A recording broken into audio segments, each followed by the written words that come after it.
कधीच नाही चुकणार तुमचे फेवरेट टीव्ही शोज झी5 सोबत, तेही एकदम फ्री।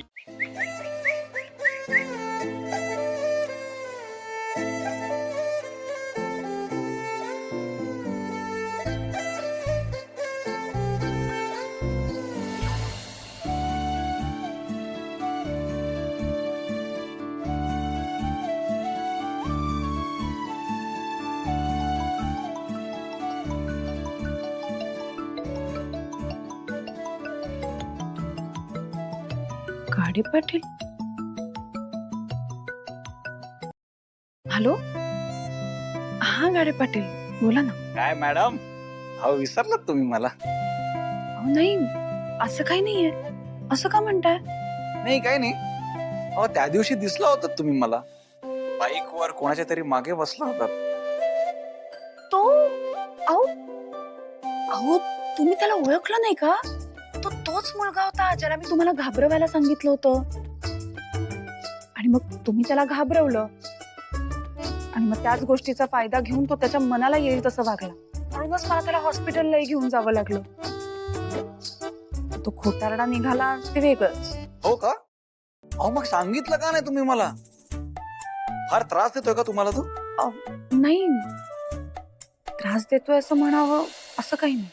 मला काय वाटतं मॅडम, तर ज्या अर्थी तुम्हाला तो सारखा सारखा भेटतोय, जे देवाच्या मनात नक्कीच काहीतरी असणार। देव असे योगायोग उगाच घडून आणत नसतो। काय बोलताय तुम्ही? हे बघा, काहीही बोलू नका, तो मुलगा मला माझ्या आयुष्यात आलेला नकोय, आणि तो मुलगा काय, मला कोणीच माझ्या आयुष्यात आलेलं नकोय। आनंदी आणि माझं कुटुंब हेच माझं जग आहे, आणि त्यात काहीही बदल होणार नाही। मला या विषयावर काही नाही बोलायचंय, खूप उशीर झालाय, मी फोन ठेवते। अहो मॅडम,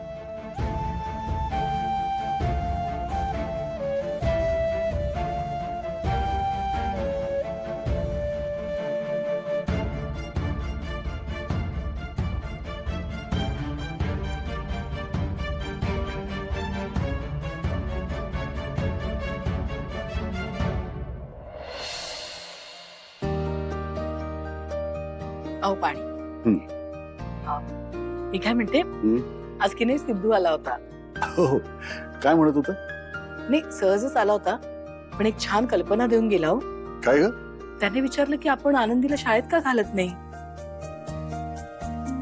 दिवसभर घरीच असते ती, तिच्या वयाच्या मुलांमध्ये रमेल ती। हो ग, अगदी बरोबर आहे।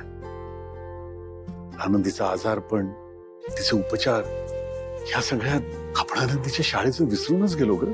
हो ना हो, पण आता कसं उपचार नीट सुरू आहे, डॉक्टर म्हणतात लवकरच नीट चालायला लागेल ती, मग अशा वेळेला शाळेत घालायला काहीच हरकत नाही, नाही का? हो।